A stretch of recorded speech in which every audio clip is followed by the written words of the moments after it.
Hey guys, welcome to episode 5 of the Traderstation Podcast. Tap in Traderstation. Hi guys. People. Last week was another good week. Signals did well. It was a bigger week, it was NFP, so it was quite dangerous. But we came out alright, I guess. Yeah. Last week's given us a lot to talk about in terms of the charts, so we might as well kick it off with our picks for the week. Who wants to go first? I'll go first. Alright.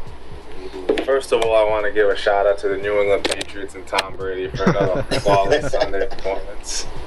But let's get to the charts here. So, it's always tricky when non-farm payrolls closes because, everything just ends on a big move pretty much. So it's like moves either reverse right away or they need to go like a little tiny bit more.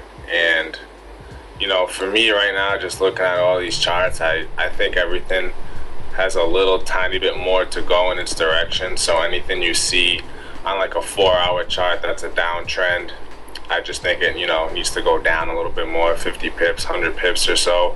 Everything in the uptrend needs to go up a little bit more. So it was kind of tough for me to find a pick of the week, but nonetheless, a chart that I'm not in and I think looks interesting is this Euro Aussie dollar chart. And I just like the context and the level that it's at over here at 152. And I just think that we're kind of stalling out here. The Bears are just not being aggressive as they could be, and this is right where we had broken out from late August, like August 20th area. And I think we're heading back down here, and the Bulls are going to start buying a little more aggressively.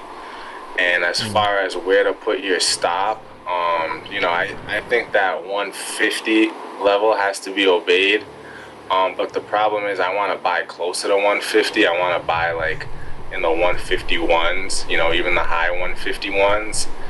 And if I can risk to 150, I'd look to get to 155 and then like 157 area. So if I can buy somewhere around 151, you're talking about risking 100 to make 400 pips up to 155 and then see from there. And I just kind of like where this is at, context wise. So that's one pick that I saw. I don't know what you guys think about that. I'm actually liking that. I think I'm looking 1.51, maybe just below 1.5 with a stop would be fine, I think. Yeah, somewhere So, just. I like that. That's if price pulls back, because it has tried once and it's on the way up. So hopefully you get a nice pullback to the area. And then I don't see anything wrong with that. As long as it's in your risk tolerance. Absolutely. Okay. Who's next? Yeah. That was stuff in his face. Alright, I think I'll go next then. Last week I spoke about the Aussie dollar against the US dollar and how it was making higher lows, and it was on this little sort of uptrend, and it had higher highs as well actually, but now it's broken below that trend line and it's broken below the 71 level as well. Mainly due to NFP. Yeah. So it's looking quite heavy at the moment. I'd say it will find some strong support around 70.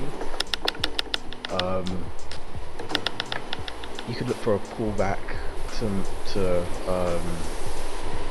maybe let's check this. Yeah, I think it could pull back to around 706 sort of level, maybe a bit higher. Could pull back all the way back up to 71, and then a short to 70 would be quite decent. I think. Yeah. I think it's probably still headed to the 0.69 level, Yeah. but it will take a while. I don't think, because there's no more news that's big enough to push it all the way down. There's no more news to push it down, so I think we should be fine for a 0.69 level on that one. Yeah. I'd be looking to get in, say, 713, 714 if it falls back that high. But after that, I don't know. Okay. That's fair enough. Yeah. It's just because I like to sort of sell close to the highs and buy close to the lows. Yeah. But I just like for me that last candle was quite strong, and yeah. Like to see it pulling back that far, I don't know. But Exactly. It might not happen soon. yeah. I'm just saying, if we came back up to 0.713, 714, I'd be interested. But I doubt it. Not yet. Well, we'll have to see. Yeah. I'm going to look at the CAD yen, I think. Doug can wait. Doug can wait. Right now it's sort of in a long-term downtrend. If you look on the monthly chart, it's been down since Christmas, so almost a year of just downward movement. So if you come down to a shorter time frame, say the daily, I'm looking at sort of 94.25 to about 95.55. It's sort of an area where I'd consider shorting again.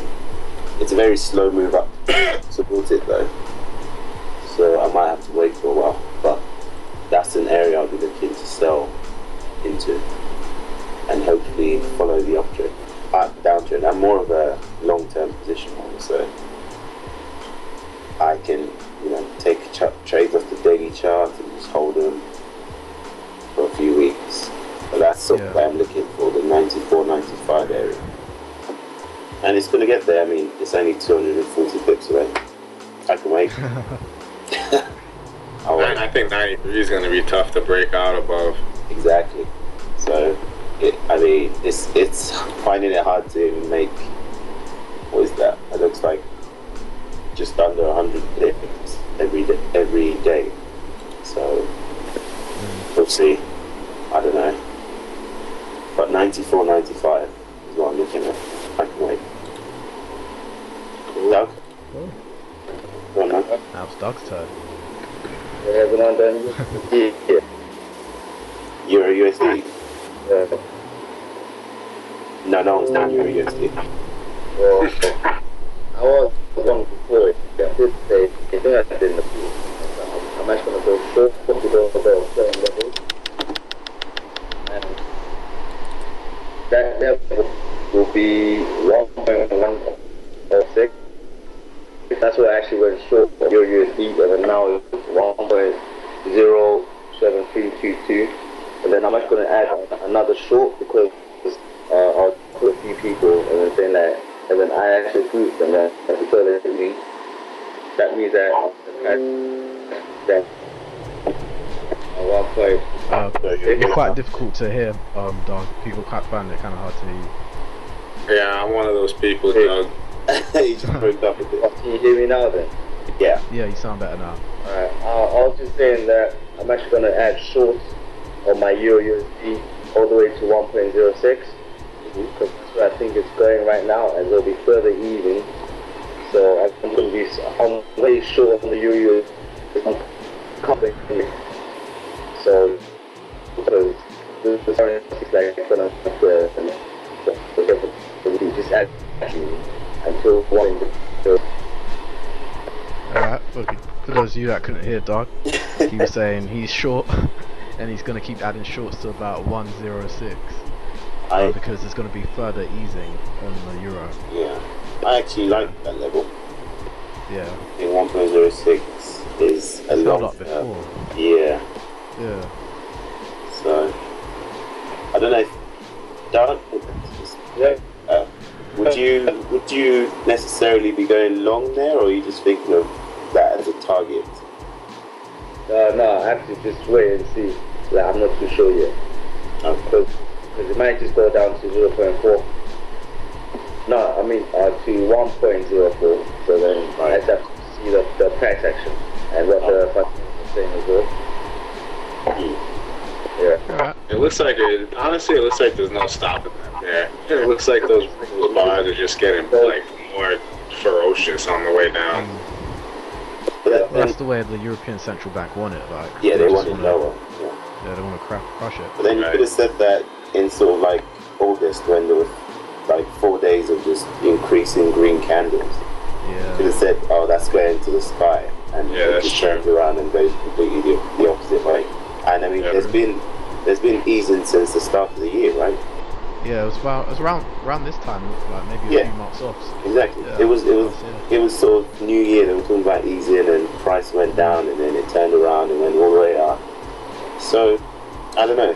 I kind of take what they say with a pinch of salt, because I just think, man, they say what they have to say, don't they? You know, Yellen comes out and she says what she has to say, and the dollar goes one way and then the other. And so, yeah, I think 1.06 is actually a decent place to end your short ride. Yeah, me too. But we have to see. Alright, it's a bit early to get into questions, but we had a question that basically connected, it's linked to something we were going to speak on. Charlie was asking whether it's easier for us to read the daily or the hourly charts. And we were going to talk about ways we used to trade, like different ways we tried when we were learning, and how we trade now, and how it differentiates and things we learned on the way. Answering that question, I don't find it any more difficult to read the hourly chart to the daily chart. It's pretty much the same. Like, it's the same thing, just it's trading them. It's different for everyone. You can't trade the daily in the same time, in the same way you're going to trade a 15-minute chart. It's just not going to work.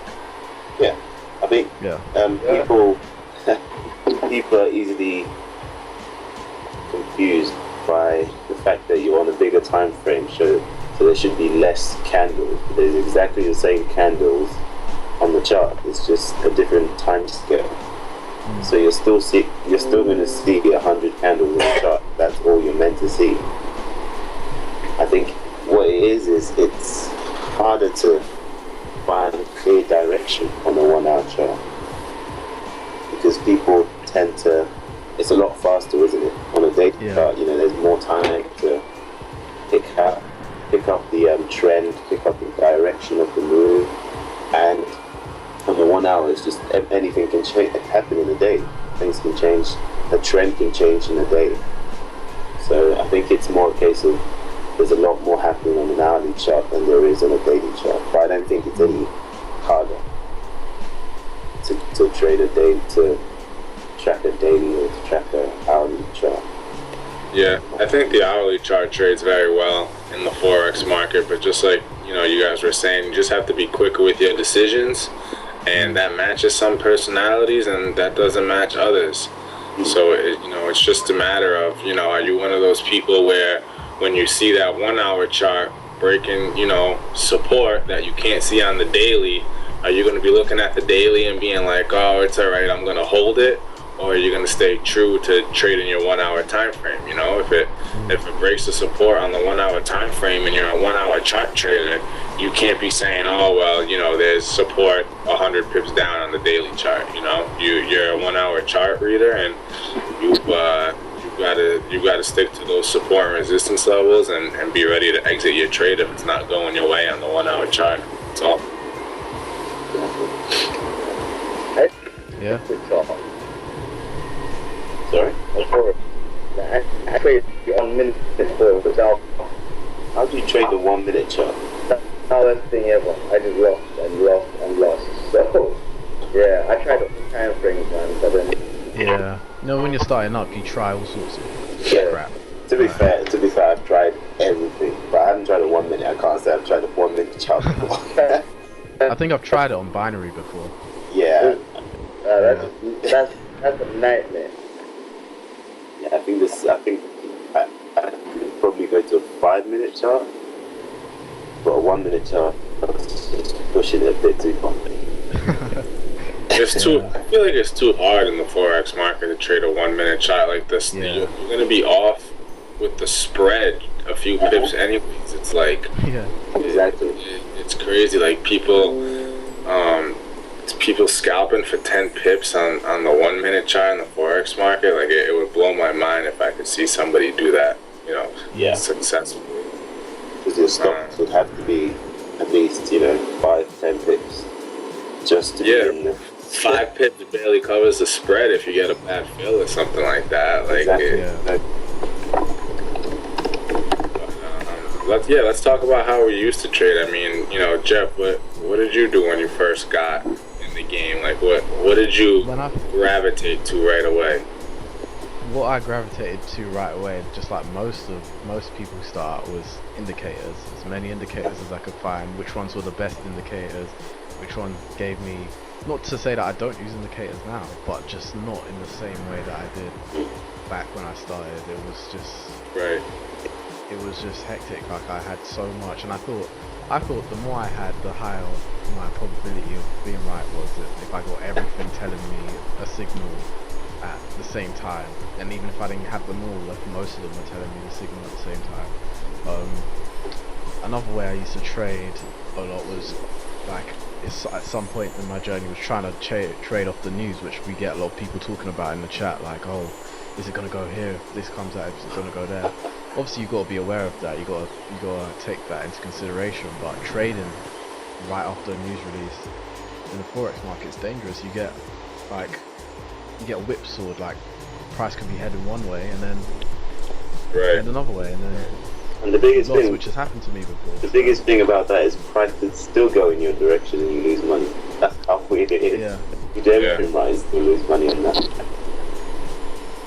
Right. Yeah, but then after a while it kind of, like I spoke about in the last podcast, when you get those big losses or loads of losses in a row, you have to sit back and like really reanalyze these things. You gotta do the research. You gotta simplify things as well to a certain degree, because keeping things simple, for me anyway, calms me down, so I can think straight. And that's where it's led me to now. Like things are a lot more simple for me, and it's led me to be a better trader. So that's kind of my journey in that. And you were always in the forex market, right? Yeah. From the start.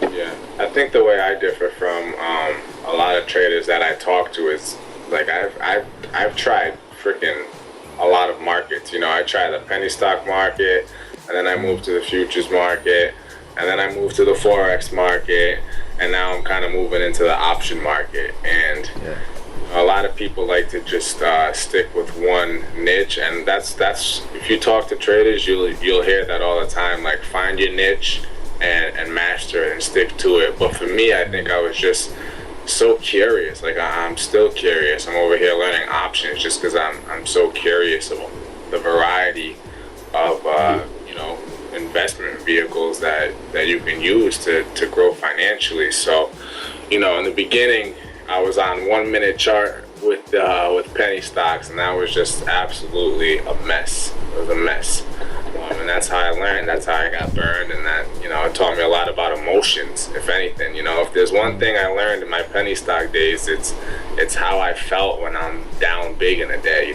Just trying to control my emotions. I mean, it was a freaking roller coaster.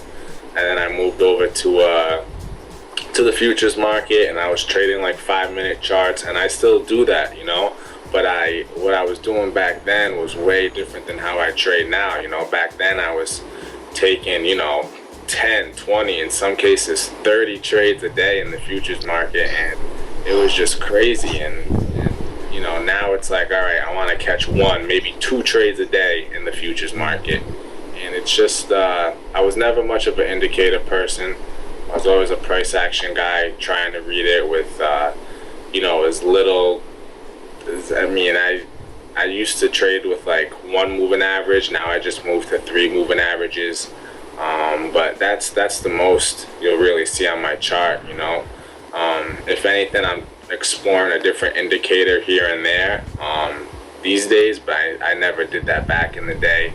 And the only market I use indicators in is the futures market, and I think that's just kind of knowing your markets and knowing what institutions are doing, what levels do they pay attention to, and that's that's why I kind of look at that VWAP in the futures market. But in the forex market, I go a much wider time frame. I never really tried short time frames in the forex market. I tried like a 15-minute chart for first couple of weeks, but I quickly realized that most people, I think, are trading these things on a longer time frame, 4-hour, daily, weekly charts, and I think that's where the price action lines up the best. It's easier for me because the forex market's 24/7, so there's a lot of bars during the day, so I just want to kind of shrink those bars down. If I'm trading a 5-minute chart for 24 hours a day, there's just so many bars to keep track of. I'd rather go out to a 1 hour or a 4-hour chart.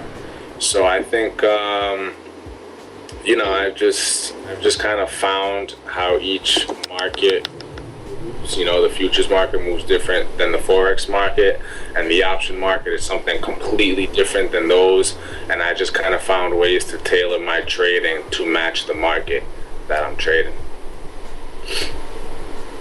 Yeah. I mean, I feel like when I started out, go on. I feel like Christos's journey is quite unique, like you said, and the fact that he was messing around with different markets, but it's also a good thing as well, because you've also learnt more about different markets, and the things you've learnt from each market can help you with other markets, and it's like you've been compounding the knowledge from different areas, which is good, and which is what you need when you start out. You need to make these mistakes and explore, be curious, and things like that. Yeah, absolutely. I'm just I'm too curious to kind of stick to one thing and forget all the rest. I'm like, what are these traders doing? What are these traders doing? And I think it's helped me, but I can definitely see how it's overwhelming to some. Yeah, you, Mike? when I started off, it was kind of like I was into penny stocks as well, and I picked up a broker and everything. I didn't open a proper account because I didn't have the money for it at the time, and I was just messing around with trying to learn from someone who I wouldn't have made at this point in time. Because no, I'm joking. I was sort of like following the Tim Sykes sort of way. Everyone sort of did that. He's the penny stocks. You were a Tim Sykes guy too? I didn't sign up for his program or anything, but I watched his videos on YouTube and I was like, oh my god, that's so good. I even read his book, like The American Hedge Fund, that book. And the show was all. Sorry? Your TV show. Well, like. Oh yeah.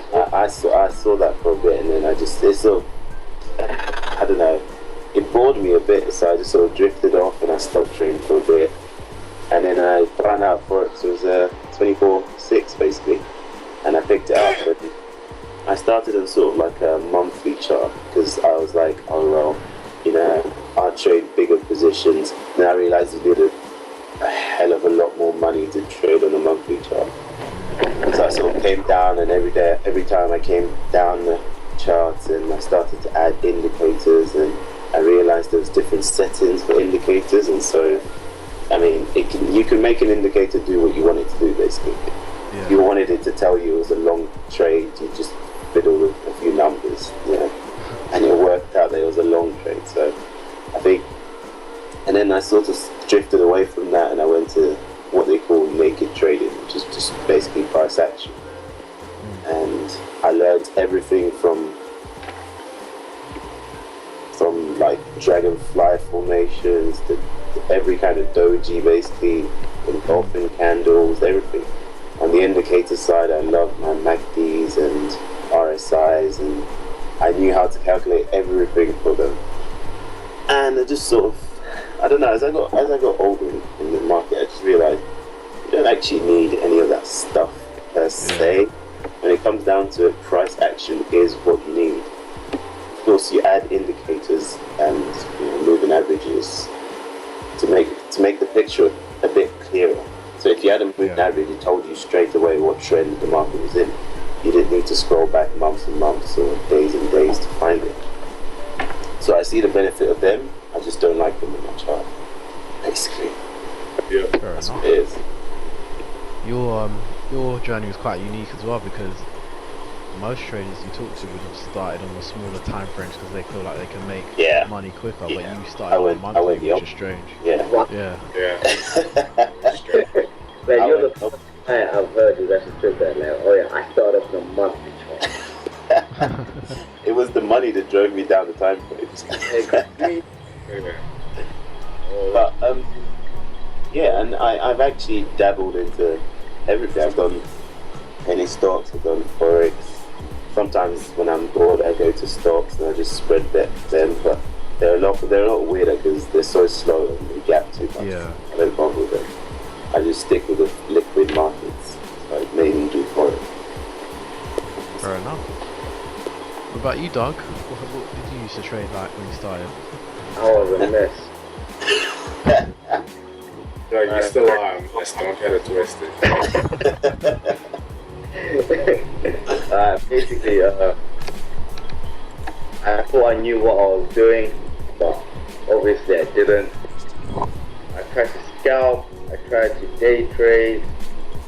I literally didn't know what I was doing. Like, you guys have covered everything already, but the thing is, I was making so many wrong turns thinking I found the Holy Grail. I was going on YouTube, looking for Ichimoku videos, looking for, Elliott waves, all them kind of things. Thinking, yeah, I found it, and then I'll probably win trade, and then I'll lose the rest. And then I'll go to people and say, yeah, I can trade. Like, yeah, I'll show I can trade and all that. I used to work and save up and lose all the money. And then, oh man.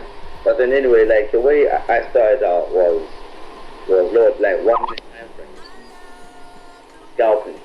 Because I thought that was the best way to trade. And it was exciting because it had a gambling feeling to it as well. Like, the adrenaline was too much. So then I used to think I was actually doing a good job. And I never used stop losses because I listened to an idiot who told me stop losses are for losers. Yeah, someone actually told me that. No, don't use stop losses because if it goes up and you get stopped out, it will come back down. It always. Well, that's not really the case sometimes because that's how I got wiped out. Once before, but yeah. And then what I started doing is I started this. Like, looking back at my trades and thinking, like, what's the best way? Like, who are the most successful traders out there? And it's all like the swing traders and the position traders and them guys that I knew of that time. So then I just started, like, what I'd done, I started talking to people who actually trade for, like, hedge funds and banks and all that. And what I used to do is I used to go out in the city and then just go hang out in a bar where they normally go. And just chat to them, and then I used to pretend I was a trader as well. So then they give me insight and all that, so then I used to gain knowledge, and then I actually became friends with them, and then I told them the truth after that. And then they were like, yeah, you got balls, mate. But then, yeah, like, I basically cheated them, Like, I made them think that I was a trader also, and I get insight. That's why I know quite a few of them now.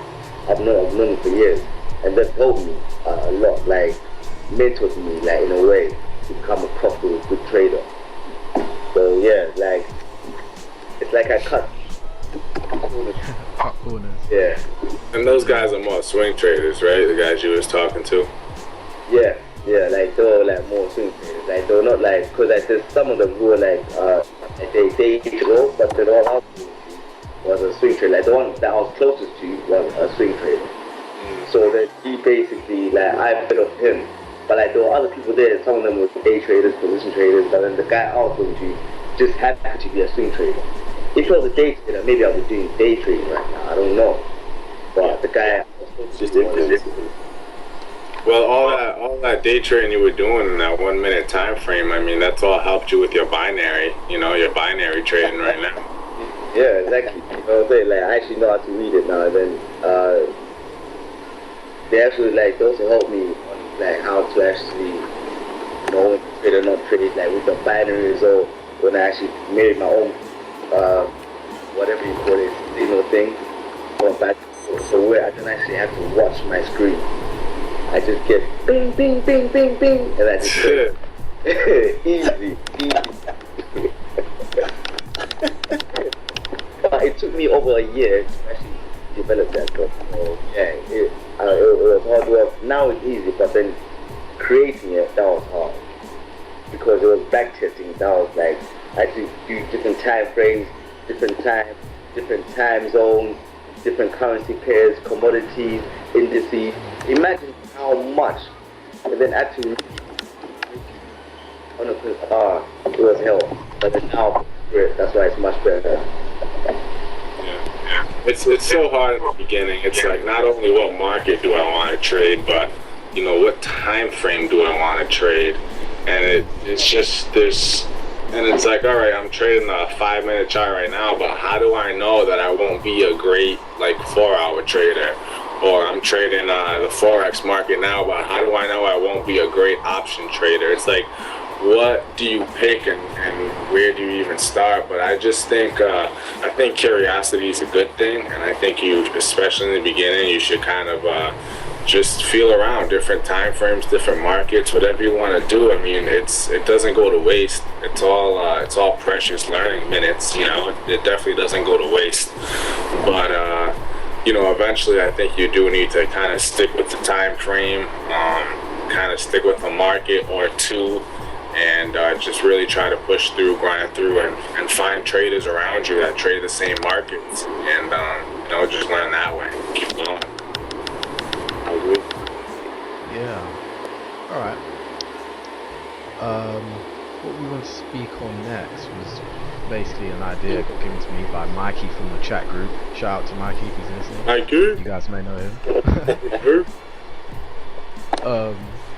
He was talking about how in general in life people judge others, the value of someone by just the materialistic things, like they'll judge someone, they got the newest pair of Jordans on, that guy's rich, that guy's good, Right. He's got his life sorted, when he could just be living in a box, or just... He's living in the Jordan box that he's got. He's got the last 22 pairs of Jordans that came out, and that's his goal.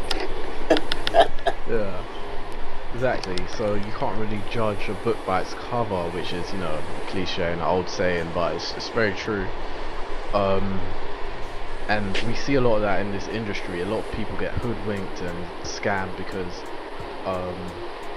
they see all this flash, things get flashed in their face, and they get blinded and they don't bother to do more research into whether this person's a good trader. Can they actually teach me how to trade? Can they actually provide me with a good service? And it's just something that if you really want to do this, I know it's hard, especially when you have these dreams, or you aspire to these things. I can see it's inspirational, people want these sort of things. But if that's your main reason for, basically labeling this person as a great trader, or, you need to reassess it really. What I think is that people don't want to trade. They just want money. Yeah. That's what it is. And most people don't want to trade. They just want to make money. That's it. That's why they don't care. It's a means to an end, isn't it? So what? It's a means to an end. They just want the money, not the actual work. Yeah. Yeah. Like they think that trading is just like a 9-to-5 shift,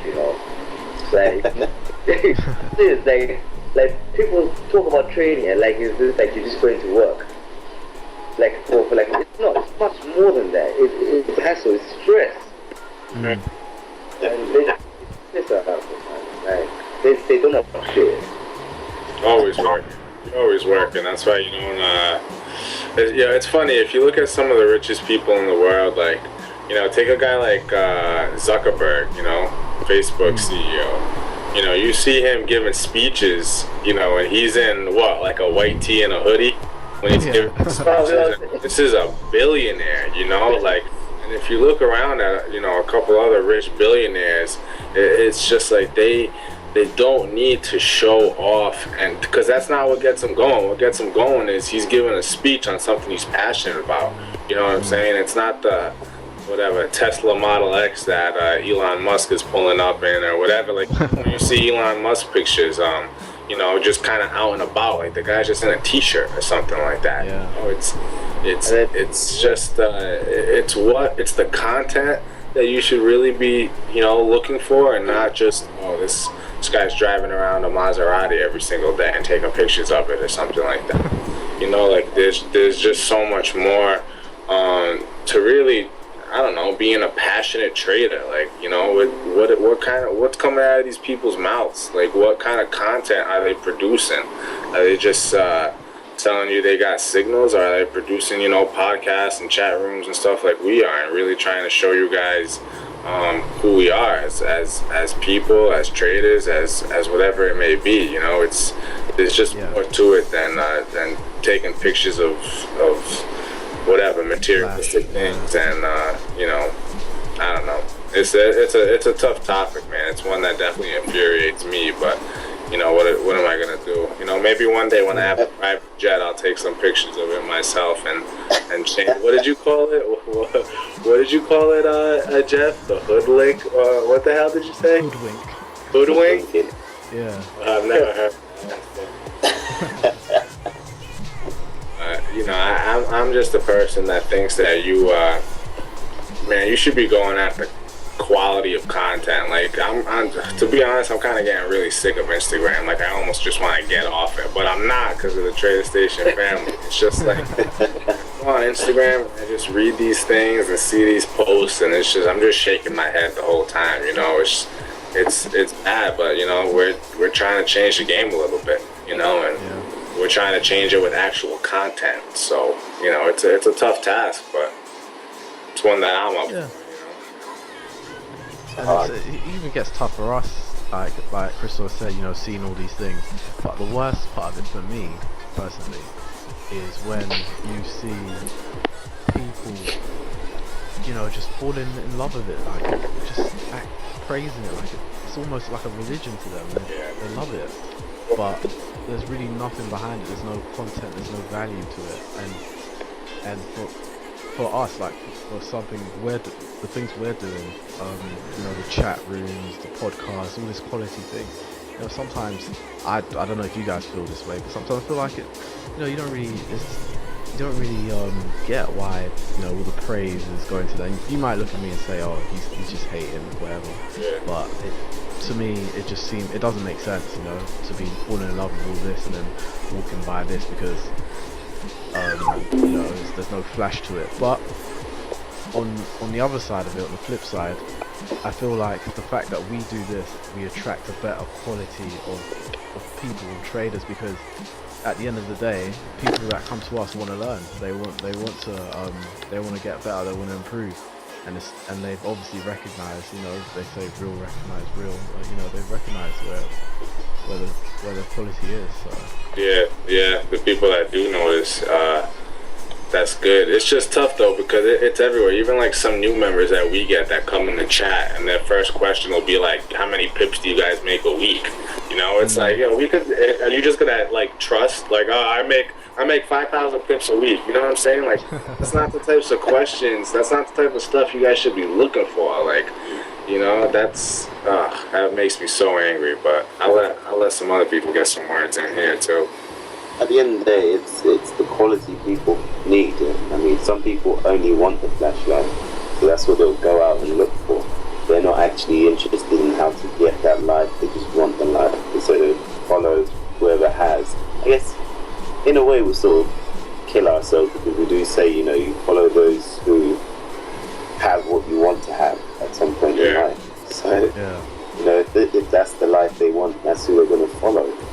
Obviously, when they see the work that's been put in, you see many of them fall by the wayside because they're not ready to put in that sort of effort to put in the work. Because these people aren't showing you the background work. You know, losing, say, 50 pips on a trade one day and then making 100 the next, but they wouldn't show that. You know, they'll just show you, say, a car and say, you know, this is the sort of life you'd get if you're doing I'm, so and so. And when someone puts in the work to find the people that are actually doing good work and showing people how to do it the right way, I think that person's a quality person. Yeah. And those are the kind of people we look for in our group, and the people we want to have in our chat rooms. So I don't mind that, many people flock towards those who sort of flash their possessions, because that's fine. They can have those people. We want quality people. You don't feel bad though, because some of those people aren't even, they're scam artists is what they are. Yeah. Yeah, of course. Yeah. And that's where you feel bad for people that go for them. It's true. That we've had we've had a lot of people come to our chat and say, oh, we've been scammed by so and so. Yeah. Lost this amount of money, and we just we feel bad for them, and they've come to us and they're like, oh yeah, no one's ever taught us this much before, and supported us this much. And for me it's heartwarming, because like we said earlier, a lot of people when they start out they fall for these things, and it's good. I wish there was a trader station when I was starting out, and maybe I'm just being biased or something, but yeah. I mean, because we're over there at all times of the day. If someone's got a question, we help them out. I just feel like the other groups, they just be showing flashy cars or showing 30 pip winners and up 20 grand on some fake demo account, and then being I'm here once a day with some crappy signal to give you. You know what I'm saying? That's the complete opposite of what we do and how we're there all day, and really kind of care for our group. So. There's kind of a tight bond in our group. There's it's a little family. Yeah. I think I could say that. Yeah. Well, it's not so little. There's 100 people in the group. Well, I'm just saying, I've been in many forest groups here, but I've never been in one we do, our services that we provide to the people in the group. I've never, the way, because if someone has a question here, we answer it straight away, and honestly, as well. And also, the signals that we give out, we explain them in detail. Other groups, they'll just give signals and say, it won or lost. That's it, so simple. And then we tell people what to do exactly. We give them advice about anything. And the thing is, we talk about other things other than trading as well. So I think our group is really that unique that I just have not come up with a group that offers what we do. I mean, I've been in many. You and I were in a group before, weren't we? In a forex group, and they used to hoard their information. They wouldn't share anything with anyone. And you remember that group? And they never shared anything. It was just anything. Yeah. I'm thinking we'll ask you questions, but you just hold it all the things. Exactly. It's just I'm shorting this or I'm long this, and they'll never tell you why. They'll never tell you the reasons why they're doing it. It's just I'm in this trade. That was it. And you'd get I made $5,000 today, and that was it. You wouldn't get sort of a risk profile, nothing. You'd get nothing from them. Such bullshit. People just left one after the other, and the group died out towards the end. Yeah. But this group is so much different from that. Even at 3 a.m. we're still chatting to them. Exactly. Yeah. It's hard work, but it's fun. Yeah, exactly. I enjoy it. So. Yeah, I love it. What the hell else am I gonna do? It's either this or I'm gonna be locked up in a basement all alone looking at charts. So I guess I'll try to talk to some people while I can too. True. And the time zone kind of works for you, because they're still up at 3 a.m. our time. Yeah. So we've got a few questions in the chat. Check them out. Let's see. Got one from Charlie. He said, in relation to what DJ said, is it possible to come and meet up with us and do some trading? Yeah, sometime in the future. Yeah, definitely we'll be able to do something like that. You guys want to swim to me? You know what I'm saying? I'll be here in the States. Yeah. Yeah, I think that's something that we're thinking of.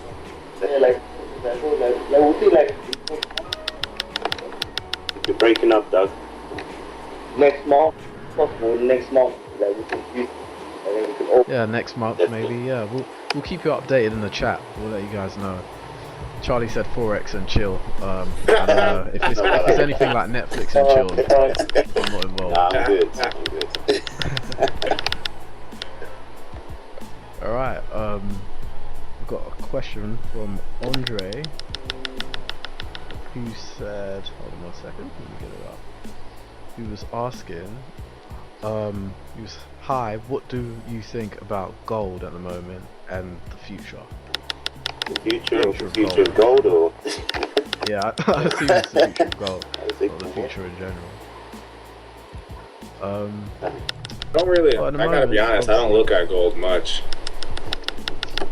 Well, just without looking at the chart now, we know the dollar's strengthening, so we know like gold is probably bearish at the moment. Let me just get the chart up. It's been bearish since 2012.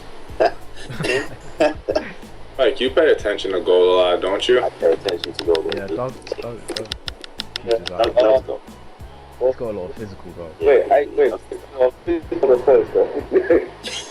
There you go. Physical gold, yeah, just keep on buying it. It doesn't matter what the price is going, even if it's going down, just buy it. Dude, buy it. And the Forex gold, yeah, I can see this here going to like 1K. I can just drop it. I agree. I think, especially once it breaks this sort of. Like right now, it's on like. Yeah, when it breaks the 108 Exactly. sort of area. Exactly. Once it breaks 108, I don't see anything stopping it from going all the way down to the 1,000. Yeah, I agree. It's a Just long looking at a chart. Yeah. Whether it's a long-term position, I don't know. I think I've been bearish since whenever. I've been bearish all year. I've been saying all year that gold would be 1,000. And people said, yeah, you're very silly for that and you don't know anything. So why didn't you put the trade on then? I have it shorted from time to time. I just don't like holding gold. It moves too slow on the like yellow, it's like talking too much. Just like husband, like wife. What do you guys trade when you trade gold? Because I think the only thing I can trade is the gold futures, as well as like ETFs and stuff like that. It's gold against the dollar. Yeah, we trade the spot price over here, but you can get GLD on the ETF. GLD, yeah, the ETFs and stuff. Yeah, I can get the ETFs, but as far as like when you guys gold against the dollar, what's that measured in pips? It's points, it's points as well, but a different system. It's like decimalized differently. Okay. It's like you can't use the same risk than you do with currencies. Like you can't use the same lot size. Okay. Yeah, you have to use bigger lots, Right down. So much lower lot size than gold. Because gold is really low. Definitely. Okay. But Alright. I mean, I think physical gold, it's hard to get a right price to buy physical gold because it depends on the seller, doesn't it? But I try to buy it online, it's too expensive. You got to buy it. Yeah, so like directly for person. You get much cheaper. Online stuff, like G stamps and all that crap, the broker fees and all that. So that's why the prices is inflated online. So I can find it. It's online. Just go online and search. Like on Gumtree, you can go on Gumtree and search for people. I'm telling you, there's seriously people on Gumtree selling gold. Yeah, oh my god. For business stamps gold. Yo, Christmas chef, going crazy. I'm not meeting up with nobody on Craigslist for an ounce of gold, right? That's not happening. Yeah, that's a bit dodgy. Real quick though, I just want to say, like, it's awesome that you guys are asking questions and really keeping up with, the price of gold and stuff like that. And because a lot of you guys are so young, like, and even like us, we're still pretty young, and if we're asking questions like this, like we've got a whole world ahead of us. Like some people get mad because they've been trading for a year or two and they're not a successful trader yet. And we're like, dude, you're like 21 years old. Like, you know, you've got so much more time ahead of you. Like, so you guys are asking the right questions. Like, we live in a world where, like, no one knows this stuff. Like, I saw this video about a month back or something, and it was of a guy. He was going around in, like, New York or somewhere, and he had an ounce of gold in his hands and, like, a Snickers bar, you know, a Hershey bar or something like that. And he was going up to people, and he was saying, which one would you rather take, like this ounce of gold or this Hershey bar? And not one person took the ounce of gold. Like the one time he even said, like there's a pawn shop right there. Like gold's going for $1,100 an ounce, and they took a freaking Hershey's bar instead. You know, because the girl's like, oh, I've had a bad day, so I'm gonna go with chocolate. Like it's like people are. It's mind-boggling how far back so many people are. And if you're young and you're keeping up with this stuff, like, just keep going, guys. For real, like, you know, all of us, man, we all have the world ahead of us if we just grind through it. So. Yeah. Charlie just asked how old each of us is. He's 17, by the way. Oh my God. Oh my God. Charlie, if I hear you complain one time in the chat, you're not a profitable trader, yeah, I'm gonna come find you and just smack you, alright? 17. I'm 24. 24 and a half, actually. I'm 25 in February. 2 months? 2 months, I don't know. Yeah. I'm 22. Come on, man. I'm the baby of the group. 22, Jeff? What? Yeah. You do? I hate when he says that, like, I'm 22, you know. Still a baby, you know. You're gonna be 25 in February, Mike? Yeah, I'm 25 in February. You old mother effer. I know. I should try to eat everything. But my mind is about 200, so. Yeah. 1,000, man. Oh yeah, we got another question from Jordan. I wanna cover that. I don't wanna miss him out. He asked what. I guess this is aimed at me and Doug. What time frame we look at for binary, and that totally depends, for me anyway, on the time frame and the strategy. So you can't. There's not really a set time frame to look at. I'd say you kind of just have to play about with it and your strategy to find the best one, I guess. But obviously, if you're on a mentorship program, we can like run through things with you and show you how we do things. And yeah. What do you guys usually use for signals? 10-minute signals, or? Yeah. We usually do 10 minutes and 30 minutes as well. So. Yeah. Yeah. So.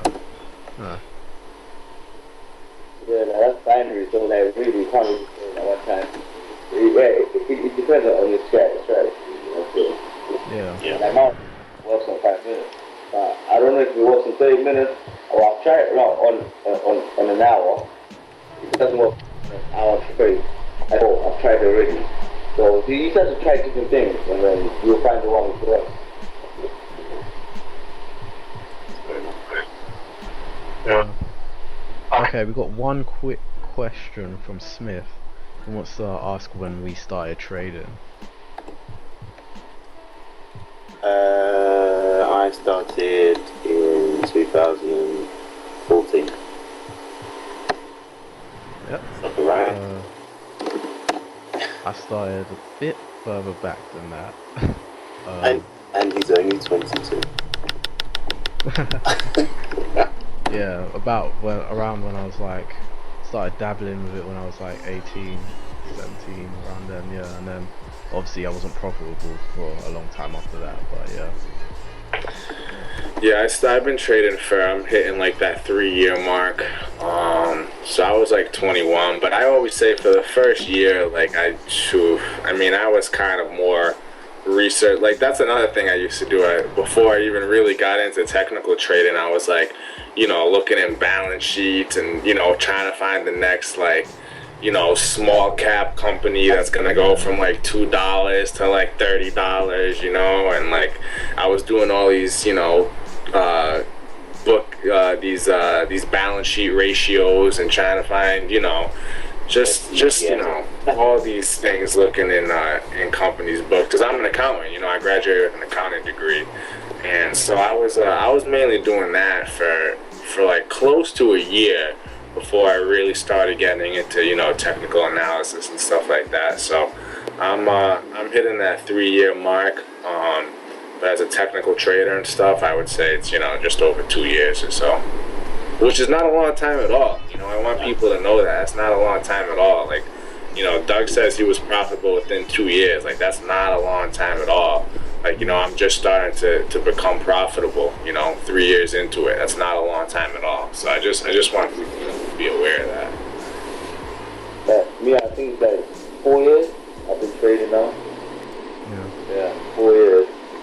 But then I think all the time becomes profitable because I actually like go to the bars and talk to them about traders. Yeah. So they just give me hints on what to do and all that, and I just call on that. So about 4 years I've been trading now. And then I'm going to my 5th year next year. So yeah.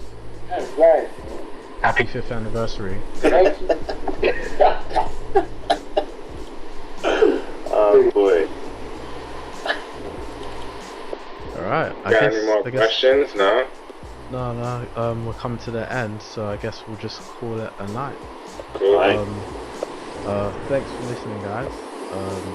Thanks, guys. This will be up on YouTube. Remember to follow us on Instagram, our Facebook page, Twitter page, and yeah. No, thanks for listening to Traderstation, and be on the lookout for any analysis we got on the site, any blogs, any videos we got coming out. We'll let you guys know. I'm gonna do a binary webinar again sometime midweek this week, but I'll let you guys know. Alright. Beautiful. There you go. Alright, see you guys later. Later, Traderstation. Bye.